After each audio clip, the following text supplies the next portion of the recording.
Бек Борбиев Кыргыз Республикасынын эмгек сиңирген артист. Берадор деп тилекке каршы эч ким чакырбайт. Тайсалдап коркуп кеттим да. Керек болсо өзүмө жакпайт. Сүй деген эң жакшы нерсе деп билем мен. Мен деле укмуш эле адашкам.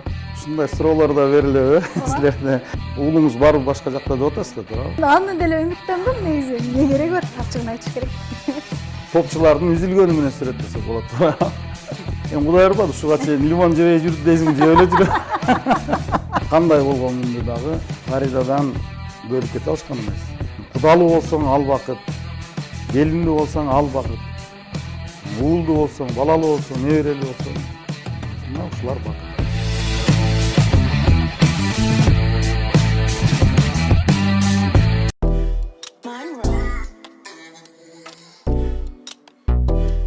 Саламатсыздарбы, урматтуу телекөрүүчүлөр? Бул Салтанат телеканалы жана Эгоист программасы.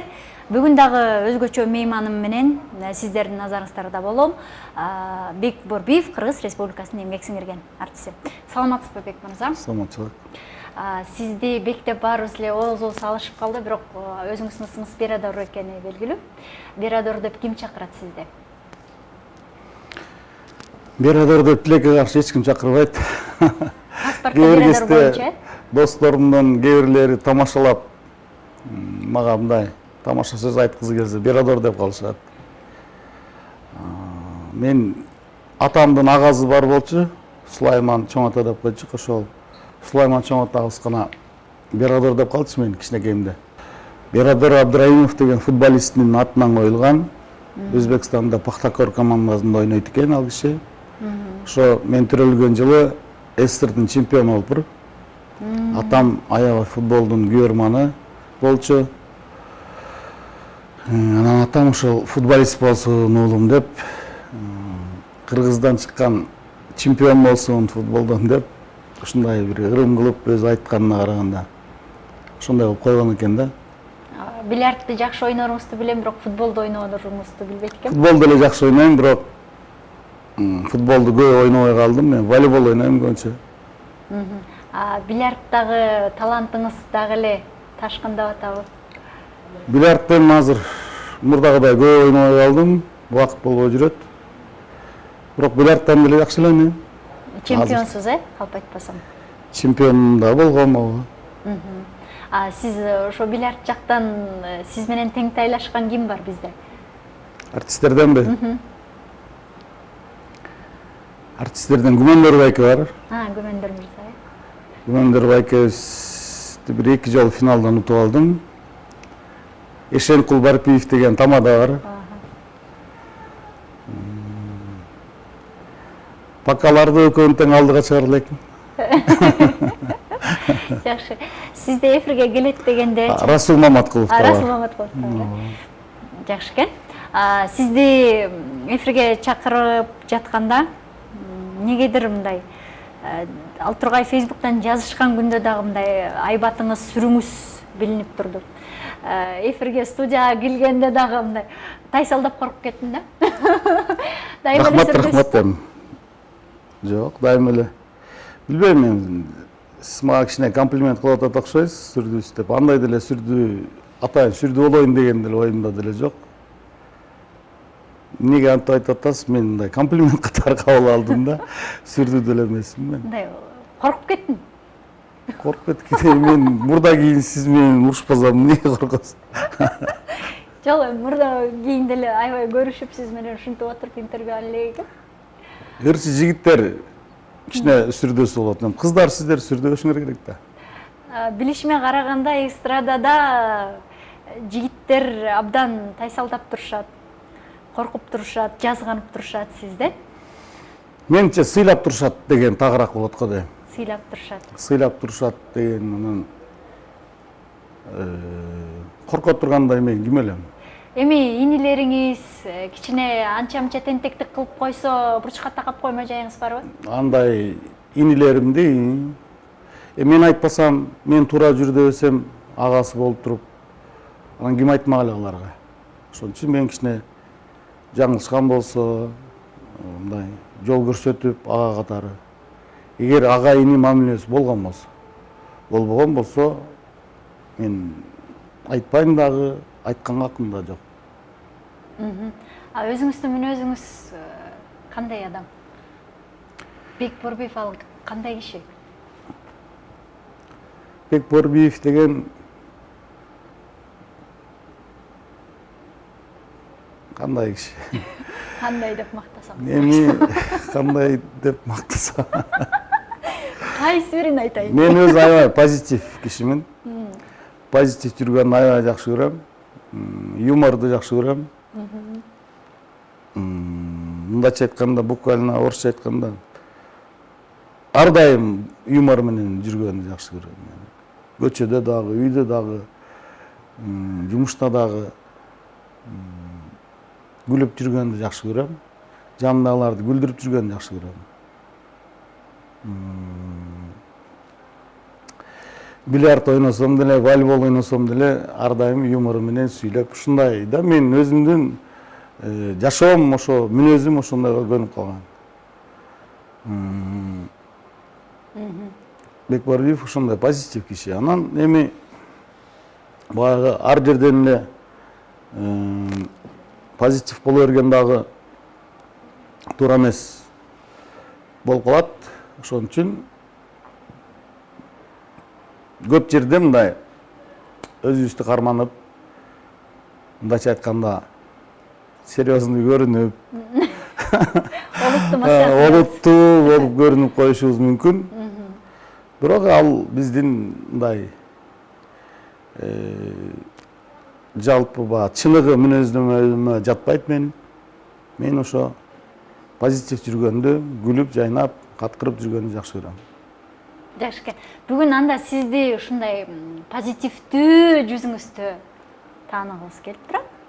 Ошол жүзүңүздү көбүрөөк ачып берсеңиз бактылуу болобуз.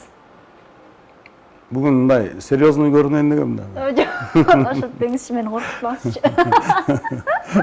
Суроолорун бербей калам да анан. Бере. Негизи интервьюларыңызды окуп чыктым кечинде. Анан окуп отуруп сизди бир мындай суроо бергенде чоң муштум адам катары сүрөттөшкөн экен да. Ошо мындай мырзалар менен. Ошол жерде суроо берейин деп атасың. Бергим келип атат ошон. Балжа булжа эсеспи? Мен бала кезимен мындайча айтканда көбүрөөк көчөдө чоңоюп калдым да. Бизде баягы балдарда ушундай түшүнүк бар. Көчө баласы эмес. Мен ошо көбүнчө көчө жагында чоңоюп калып, анан интернатта да окуп калдым. Спорт жагында? Жок, 5-мектеп интернатта окуп калдым. Торкенде, Токтогулдун Торкен деген айылында чоңоюп калдым. Айтор мындай чыныгы нагыз жигиттердин арасында көп жүрүп калдым да мен. Ошон үчүн жанагындай уруп урушуп кетмей жактарым эми азыр жок эсе мен ким менен урушмак элем азыр. Мурда ошондой көп болгон, мен көп урушуп, өзүм жанагы ошо мушташканга жардам тийсин деп күрөш менен да машыгып, күрөштү да билчимин, бокс менен машыгып, мындай урганды да билчимин. Айтор өзүм ушундай бир кылып өзүмдү тарбиялап койгон окшойм да.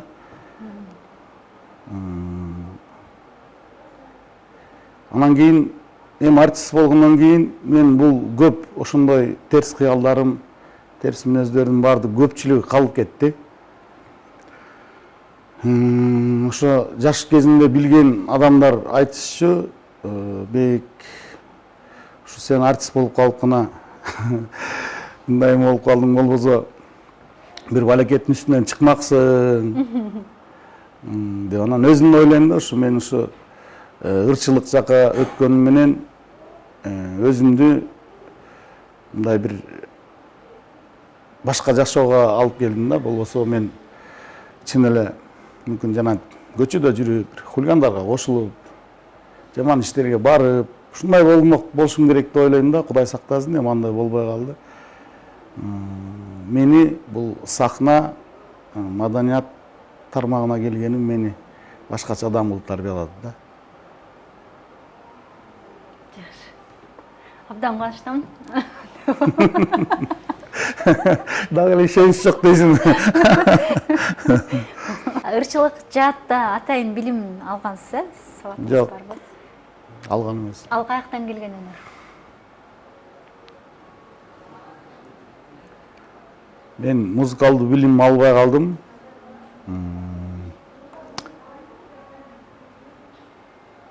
Каяктан келген өнөр экенин аяктан бияктан деп айтыш кыйын, бирок эми баягы өзүм чөйрөм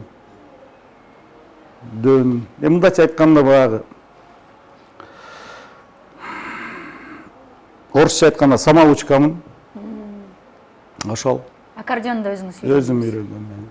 Гитарада чертесиз? Ооба. Анын баары слух менен. Комуста чертем. Аккан арктан суу агат деп коет го. Атасы, апасы ырдаган жаатта кыйын Апам болгондон. эч убакыт ырдаган эмес. Апам мугалим, орус тилчи. Азыр пенсияда. Атам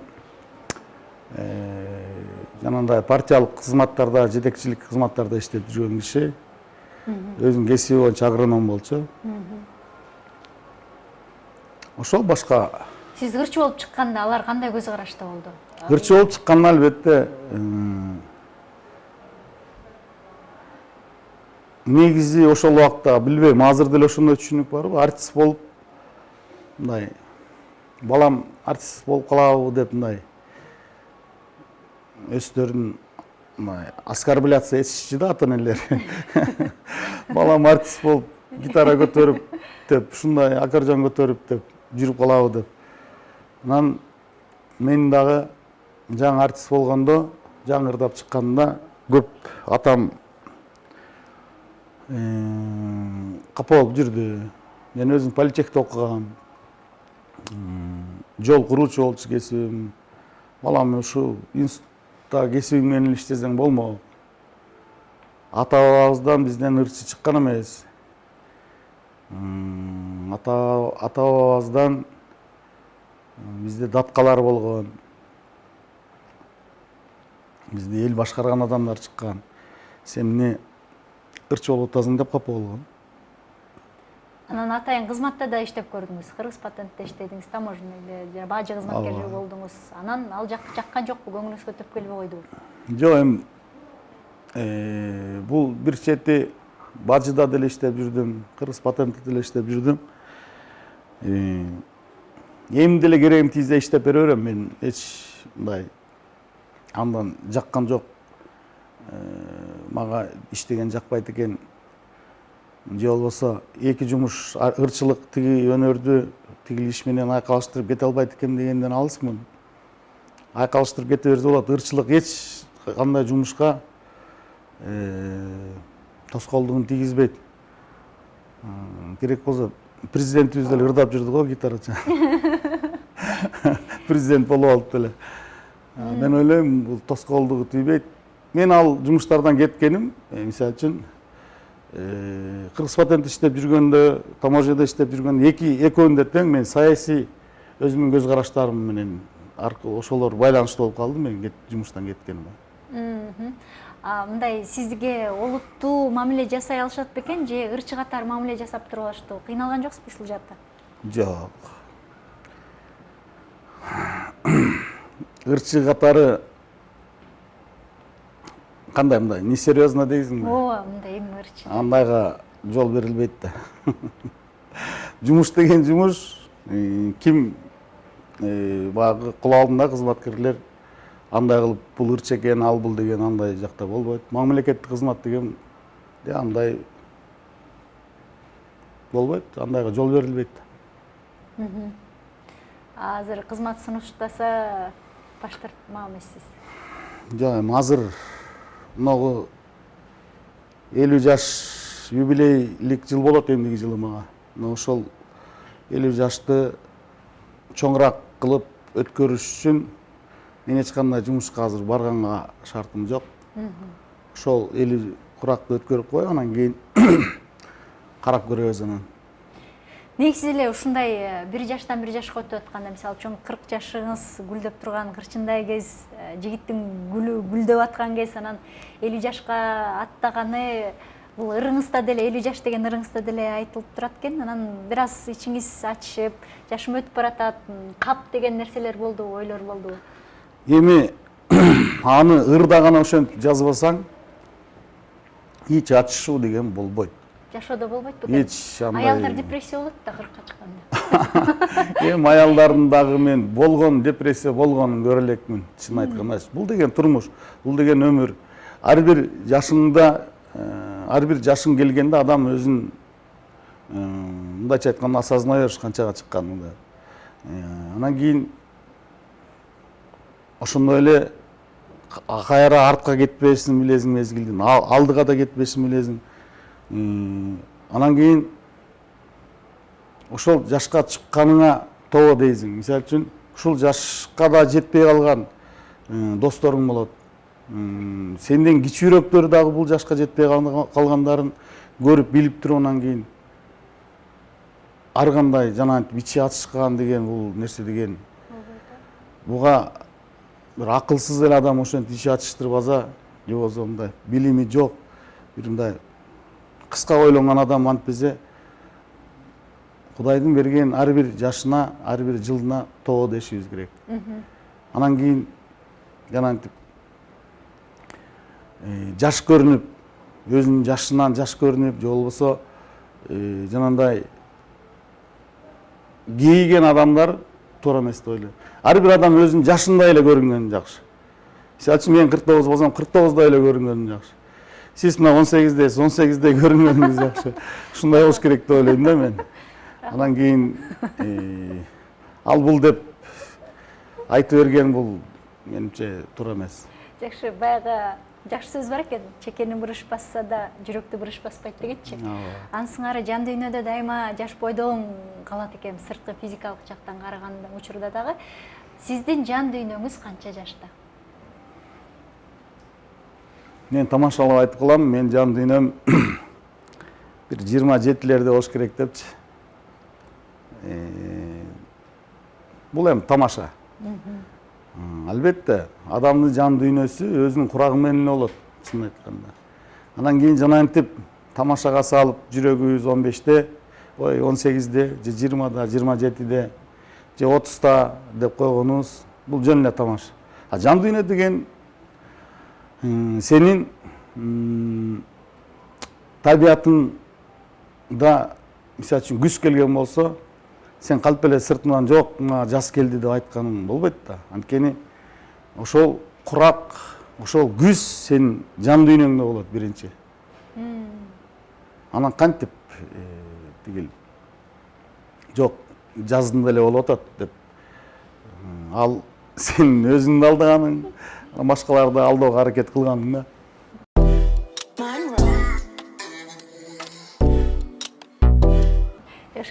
Фейсбукта баракчаңызды ачканда окумуштуу бир сонун ырларды кезиктирем да. Анан окуп отуруп шунчалык жан дүйнөңүздө бир сезимтал, бир башкача адам отурганы көрүнүп турат. Сыртыңыздан шунчалык башка катаал адам көрүнөсүз. Экөө ширелишпейт, айкалышпайт. Окшоштура албай келесиз. Ооба. Эмнесине ишенерин билбей. Мен өзү негизи айтпадым, ар дайым позитив, шайыр жүргөнүн жакшы көрөм. Жанагындай өтө олуттуу боло берген жерлерден да чарчап калам тез элечи. Кетким келе баштайт го, мен башка жака барып отурайын деп. Эми айтайын дегеним, мен жана 6 саптарды көп жазып жүрөм кийинки убактарда. 6 сап деп неге жазам? Мен өзү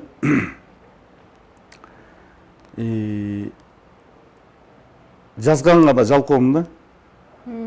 Бир 3-4 куплет кылып жазсаң болот. Бирок ошондой 3-4 куплетте айта турган ойду мен ушинтип жазып 3-4 куплетти мынтип кол менен жазып отурбай, мен ушу 6 сап деле айтып коеюнчу деп. Анан 6 сапты жазам. Мен бул Менин жанагы ал жердеги жазылган ырларым бардыгы мен бул дүйнөнү кандай воспринимаю, кандай кабыл алам, кандай жашайм, мен буга чейин кандай болуп өскөм, балалыгым, жана тоо арасында көп жүрдүм, айылда көп жүрдүм, жашаган жерлердин суулардын жээги, кооз жерлери болду. Мен бүт ушул нерсе өзүмдүн дүнүйө түптөлүшүм, чыгармачылык табиятым ошо мурдагы чөйрөмөн болду. Мен ошолорду деле жазам, мен бул асмандан алып тиги бир укмуш кайрыктарды издеп жылдыздардын арасынан антип жүрбөйм мен. Жөнөкөй эле карапайым эле өзүмдүн өскөн тилим менен, жалпак сөздөр менен эле өзүмдү мындай 6 саппы, 7 саппы иши кылып ушул менин ырымды окуганда адам, ар бир адам кичине болсо дагы жибип, жүрөк ичинде жибип, кичине болсо да бир уртунан жылмайып койсо дейм да. Мен ошону максат кылып алып, мен ошол максатты көздөп жазам. Кандай ыр болбосун, обондуу ырбы, обонсуз ырбы, кичине болсо дагы мындай деп өзүнүн бир ошол ырдан өзүнүн бир жашоосунан бир үзүмүн ошол мен чыгармаман таап алса экен, издеп көрүп бир окшоштуруп койсо экен деген ниет менен жазам да.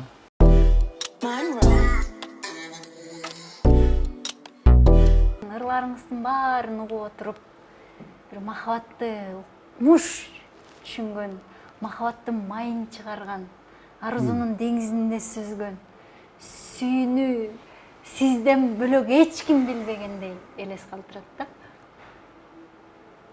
Сүйүү деген эмне экен? Сүйүү деген мен ошондой аябай знаток көрүнөмбү? Аябай.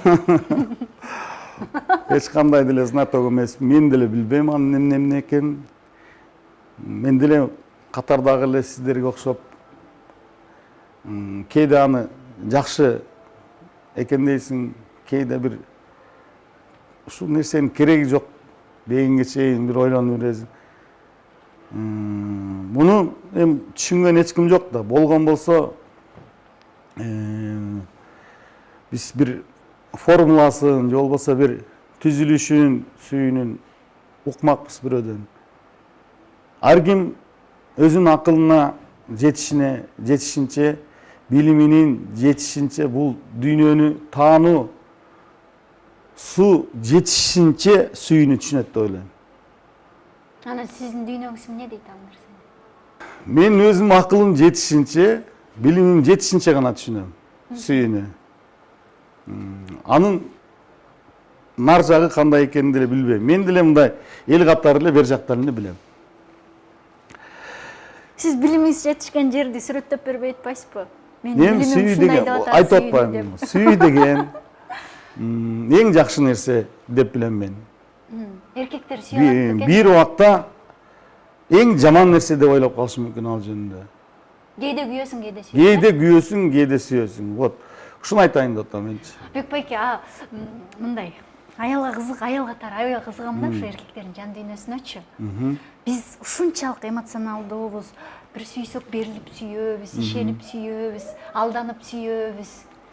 Анан ушунчалык жагымдуу сөздөрдү уксак ээрчип кетебиз.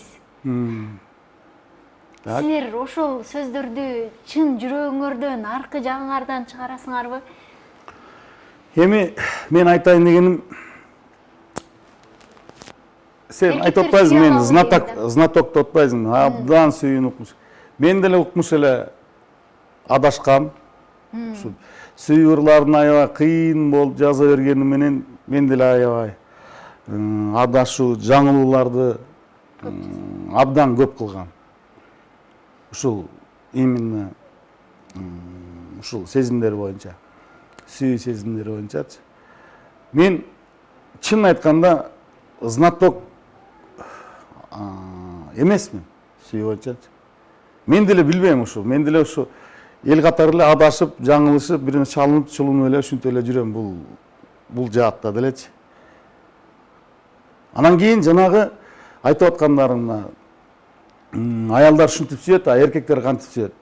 Эркектер деле, аялдар деле өздөрүнүн деңгээлине жараша эле сүйөт. Ишан үчүн бир кыздын деңгээли бир кымбат сумкада болсо, ушул сумкага жетсем болот эле дейт да бир кыз. Ал эми бир кыз ушу 5-6 балалуу болсом, ушундай болсом деп бир максат кылат. Анын сүйүүсү ошол эле. А бирөө ушу мен күйөөм аман эсен болсо экен, ушу бала чакырга бакыт болсо экен биздин үйдө деп бирөө ушинтип тилейт экен да. Мына адамдын деңгээлинин жетишинче сүйүү деген ушулдак болот. Бирөөнүн сүйүүсү ошо сумка менен бүтөт. Ошо сумканы алып берет, кызыл сумканы алып барып туруп, мына да берет. Болду, ал үчүн сүйүү ошол. Анан кийинкисинде ал мүмкүн машина болуп калышы мүмкүн. Чоңоюп баштаса, вот адам эмеси ушул. А бирөөнүкү айтып атпайбы? Бирөөнүкү жанагынтип бала чака болсо, бирөөнүкү бакытталуу, ар ким өзүнүн деңгээлине, алган тарбиясына жараша эле сүйөт. Анан негизи айтылат го, адам баласы толук кандуу бактылуу болуш үчүн кесиптен адашпаш керек, жардан адашпаш керек деген жакшы сөздөр бар да. Мына мисалы үчүн жарым кылымды басып койдуңуз, артыңызды караганда мен толук кандуу бактылуумун дей аладыңызбы? Ооба. Мен эми ар дайым айтып келем, мен бактылуумун эле деп айтып келем. Бул эгерде мен бактылуу эмесмин деп айтып калсам, анда кесир болуп калат да. Анда мен кесир бир акмак адам болуп калышым мүмкүн да. Мен азыр неберелүү, чөйрөлүү дейм да, неберелүү, таяпта, мына чоң ата болгон турам. Ушул да бакыт. Анан кийин чыгармачылыгымдагы Кудайга шүгүр жайында, ордунда бардыгы. Дагы бактылуу болуш үчүн дагы эмне кылыш керек менимче? Мен өзүм айтып коем, эми жана байлык жактан балким мен көп байлык чогултканга жетишпей калдым да, мен байлыгым жок да мындайча. Эми өзүмө жетерлик бар. Бирок мен ырларым көп да. Мен ошо байлыгы көптөрдөн дагы баймын деп өзүмдү соротуп коем да. Мен ырларды көп жаздым, дагы Кудай ден соолук берсе дагы жазам. Бул ырлар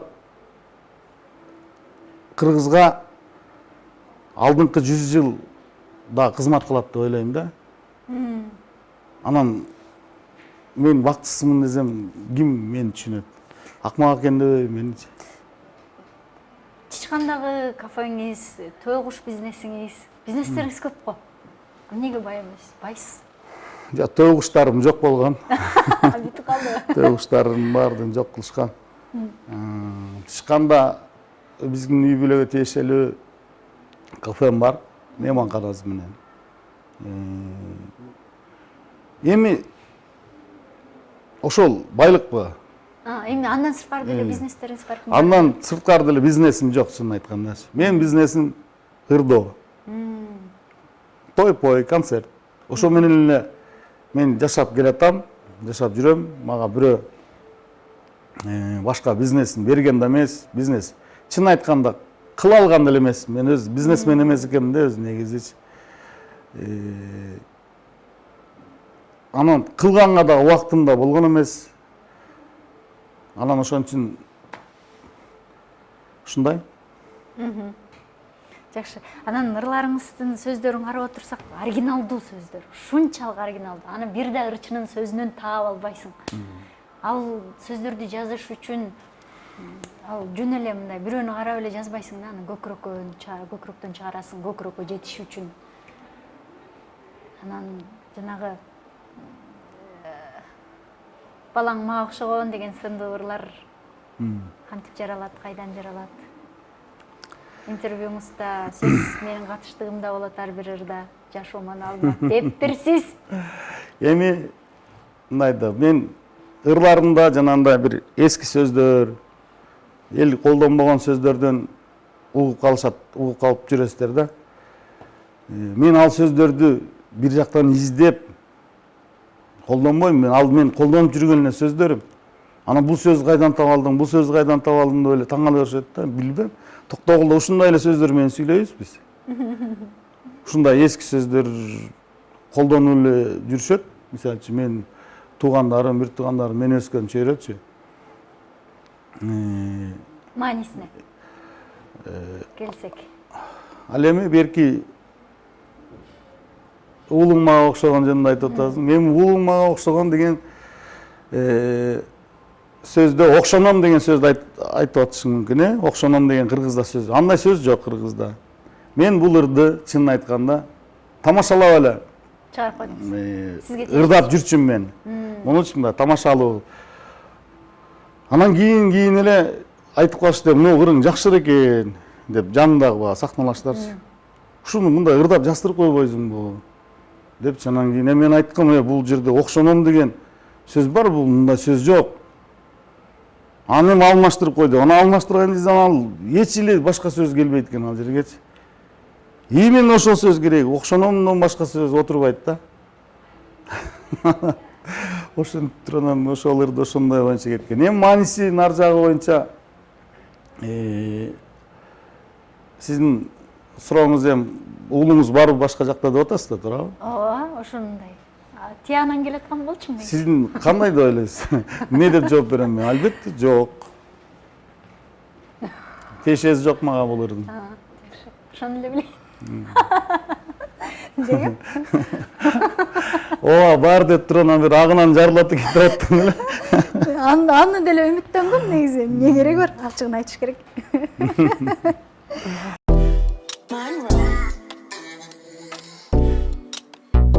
Ырыңыздын сөздөрү жөнүндө кеп кылып атабыз. Анан жоголушсун үзүлүшүп топчулар, жомок бүтүп сүйүү таң атканча. Аябай жакты. Ушул жөнүндө айтып берейинби? Эми менин бул ыр жазганда, ыр жазуу өнөрү дагы бул бир сүрөтчүлүк да. Бир нерсени элестетесиз. Мен сүрөт тартканды жакшы көрөм өз негизи. Анан кийин бир нерсени сүрөттөшкө келгенде кантип сүрөттөйсүң, мисалы үчүн бир мындай бурганактаган, атырылып турган сезимди кантип биз топчулардын үзүлгөнү менен сүрөттөсөк болот. Биз маниде кабыл алынбайбы? Иә. Кандай? Мен түз мааниде муну элестетип эле топчулар үзүлүп жерге чогулаттыр деп. Сүйүү таң атканча мындай жакшы керемет тема болуп атат экен деп. Мен бул мындай бир мындай көрүнүштү мен сүрөттөгүм келген да.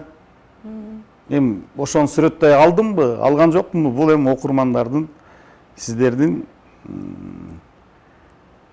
бааңыздар керек да. Сүрөттөй алып турмунбу ошону? Абдан, окмуш. Сезимдерин тучоксу экен. Кээргесте ошентип окшош болот. Лимонду жеп көрмөй, лимондун кандай кычкалык экенин айтып берүү, сүрөттөп берүү мүмкүн эмес да. Аны жеп көрүш керек да.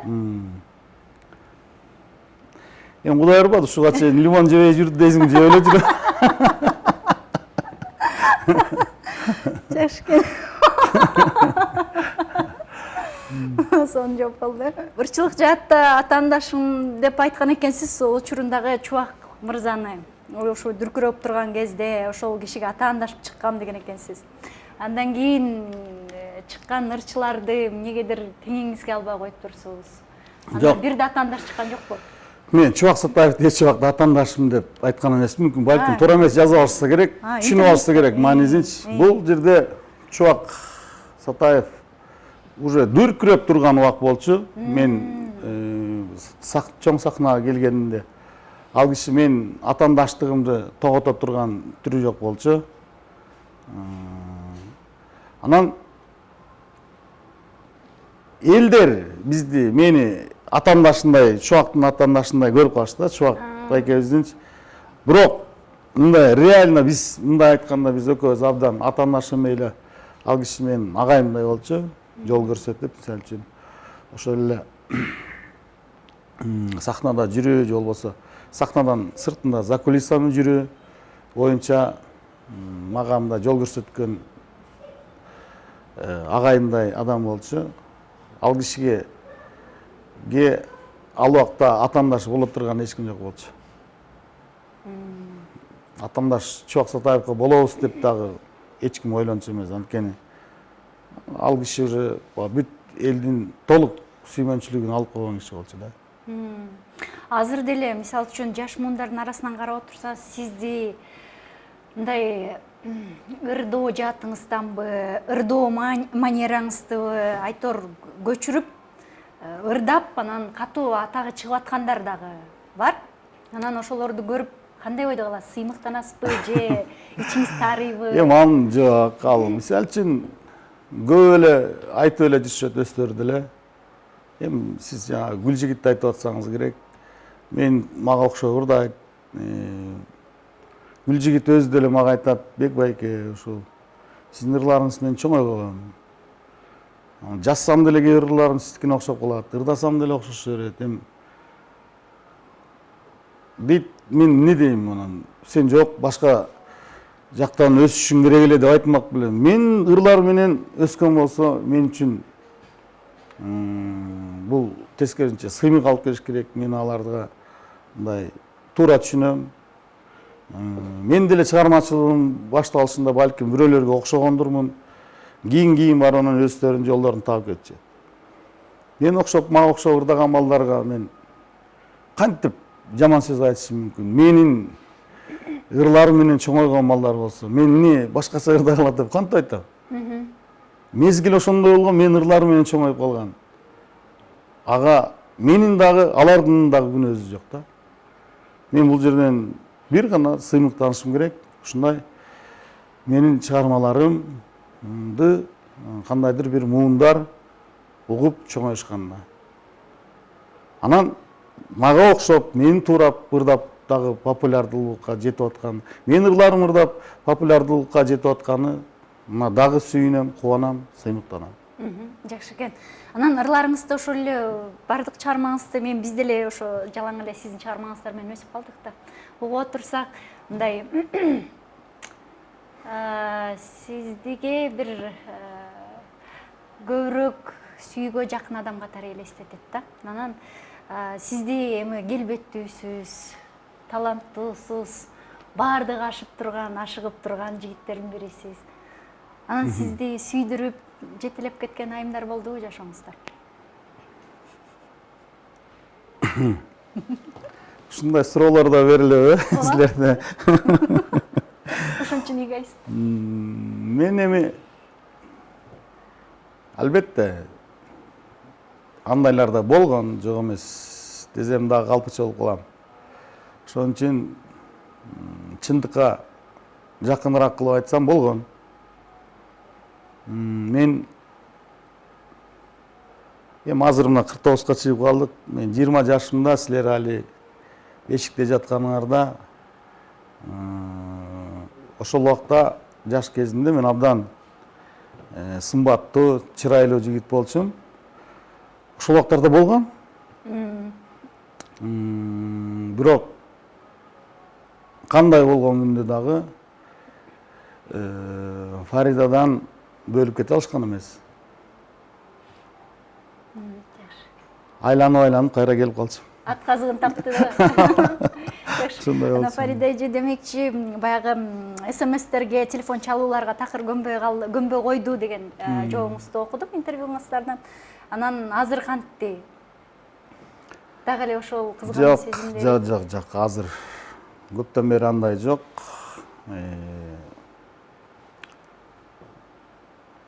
Мен телефонума ал Фарида дагы эч ким издешпейт. Балдарым дагы. Адамда бир өзүнүн бир жеке дүйнөсү болуш керек да. Азыр мындайча алып келгенде ошо телефон биздин жеке дүйнөбүз болуп калды. Ошол жакка да бирөөнү киргизип жиберсек анда кандай болуп калат?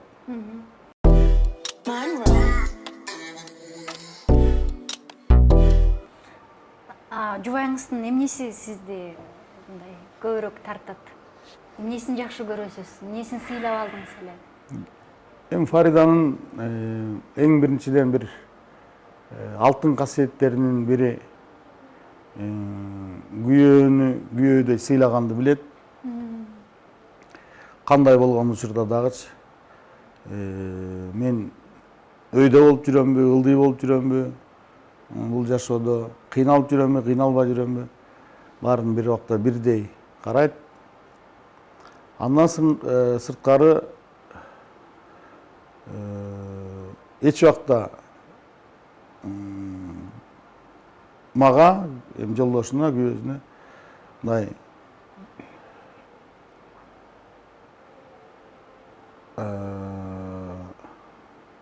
эми мындай үнүн көтөрбөйт да, мындайча айтканда эми көрүп эле жүрөбүз го башка үй бүлөлөрдү, анча мынча достордун аялдарын. Биздин үйдө эркек башкарат деп коет, мен башкарам да.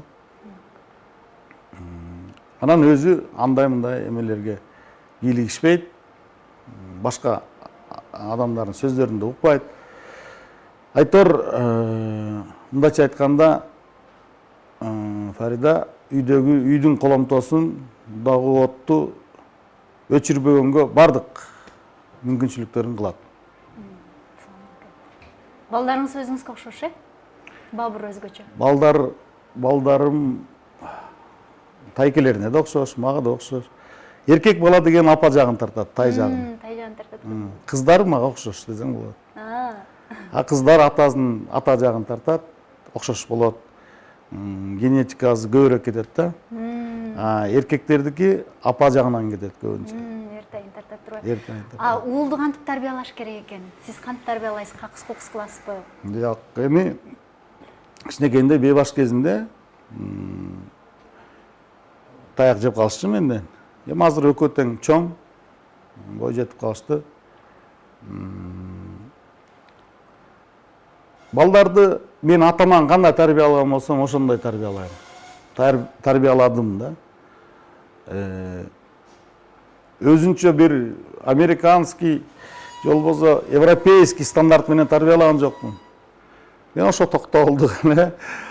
Сыман деген менин атам өзүнүн атасынан кандай тарбия алганын болсо, ал мага тарбия берди ошондой. Мен өзүм атамдан кандай тарбия алсам, ошону балам да ошону тарбияладым. Бизде ошо өзүбүздүн эле баягы стандарт, кыргыз стандарт боюнча эле тарбия. Үлгү бар, Үлгү ошондой эле боюнча келет.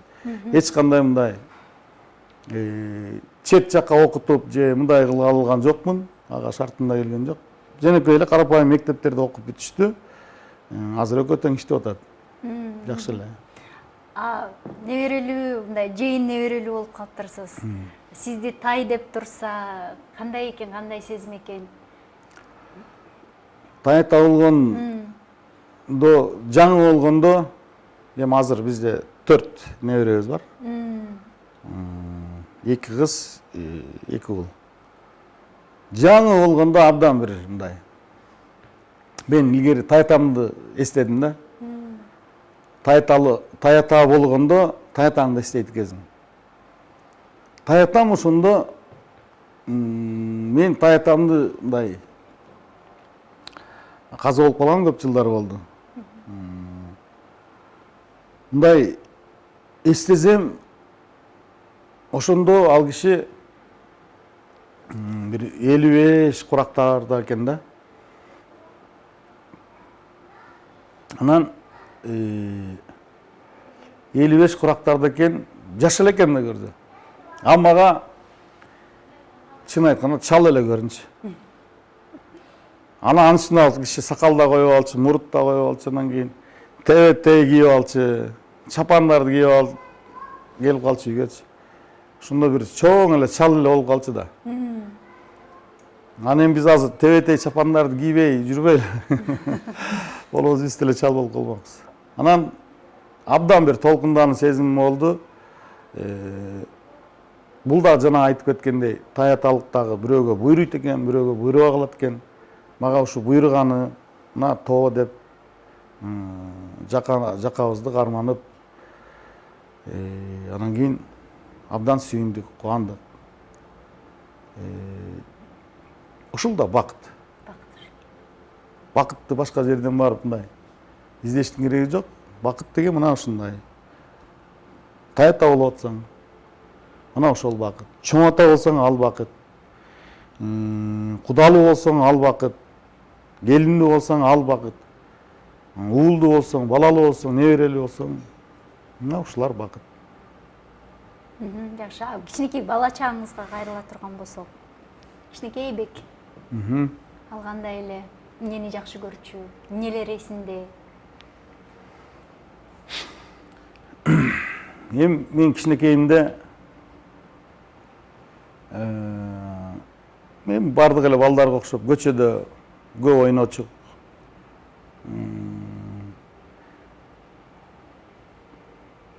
Мал бадага кошуп коюп, койлорду кесүүгө кошуп коюп, кайра кечинде ушу мал кеткенде ойноп кетчүбүз, аны бадага кошуп коюп, кайра кечинде бададан кайткандан кийин ошо малды тосуп алып ошо менен кайра келчүбүз.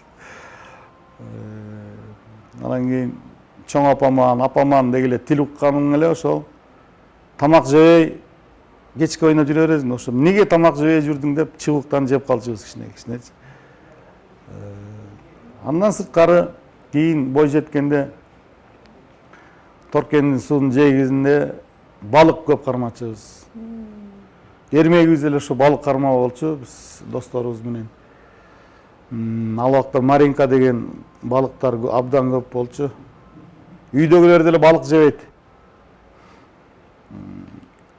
Уже жей беришип, балыкты көргүзүү келбей калышкан. Бирок анын баары кармап алып келесиң, анан кийин чоң апа муршуп атчы. Ысырап кылып муну эмне алып келип ал эми бул жака алып барып бирөөлөргө берди. Анан кийин эшикке алып чыгып алып көтөрүп алып жолдон өткөн камазисттерге, бирөөлөргө берип койчук. Алар сүйүнүп алып алышчы. Кайра эле эртеси кайра балыкка чыгасың, башка ишиң жок. Мүнөзүңүз кимди тарткан көбүрөөк? Мүнөзүм мен дагы тайым тартам да. Тайкелерим дагы тартам. Анан мен көп мүнөзүм чоң апам жакка тартып калганбы деп ойлойм. Могу атамдын апасы тарапчы. Жанагындай эмелерим бар го. Жанагындай кыялдарым кармап кетет да. Ооба. Ошол кыялдарым ошол чоң апам тарапта. Чоң апам дагы чоң тайкелерибиз да алар. Чоң тайкелерибиз ошондой. Ушу меникинде кыялдар көп экен да. Чарт журт. Чарт журт ошо жинди кыялдарычы. Ошо мени айтып калышат ошо чоң тайкелериңе деп. Болбосо мен бир туугандарым деле нормально эле. Эки бир туугандарым деле. Борбу өзү созулган киши болгон экен да. Мен чоң атам Борбу өзү созулган, бирөөгө мындай катуу сүйлөгөн, бирөө катуу сүйлөп атса да акырын басып кеткен киши экен да. А биздин чоң апабыз аябай бай женщина болгон да. Анан эми чоң атаң Борбуну тартсаң, анда созулган киши болот элең деп калышат да. Ал эми ошо чоң апаң жакты тарткансың деп калат. Алар ошо ызычу тайкелерим ызычу жактан болушат да. Мазар суу деген. Анан жантан бери позитив менен атпайсызбы? Качан ушуну айтат десе. Мен позитив мен эми бул эми жанагындай эми мына 50-нү таяп калдык а. Өзү жигит деген жанагындай эле болуш керек өзү. Көп созуло бербеш керек деп ойлойм. Созулган жигиттерди, созулбаган жигиттер тоготпойт. Физикалык жактан ар бир жигит бекем болуш керек. Бирөө айтышы мүмкүн, мен бирөө менен урушпасам, мага эмне анын кереги бар деп. Сен урушпасаң, сен бирөөгө тийишпесең, сага келип тийишет бирөөчү. Жашоо деген ошондой. Көчөдө эч сонун эле басып кетип атсаң, сага келип бирөөлөр тийиши мүмкүн. Сен ошондо өзүңүн жаныңдагы кызың, жолдош кызыңбы же жолдошуңбу, сүйлөшкөн кызыңбы, сүйгөнүң, ошого да туруп беришиң керек, өзүңө да туруп беришиң керек. Ошондой убакыттар болуп калат жашоодо. өзүңдүн мисалы үчүн жанагындай аскерге барганда же башка жакка жалаң жигиттер жашаган жерден алдында тамагыңды тартып алышы мүмкүн. Алдында жөн эле тамагын бизде ушундай мен балдарды көргөм. Мисалы үчүн эртең менен сливочный масло берет мондай. Бир адамга жете турганчы. Ошону жебей 2 жыл кызмат кылган балдарды көрдүм. Анткени анын бирөө тартып алып коет. Ошондой жерден өзүң тамагыңды тарттырбаш үчүн сен эмне болушуң керек? Күчтүү болушуң керек. Сен күчтүү болушуң керек. Не только физикалык жактан, сен духуң да күчтүү болуш керек. Биринчи духуң болуш керек. Анан сен ошону кой деп айта алышың керек.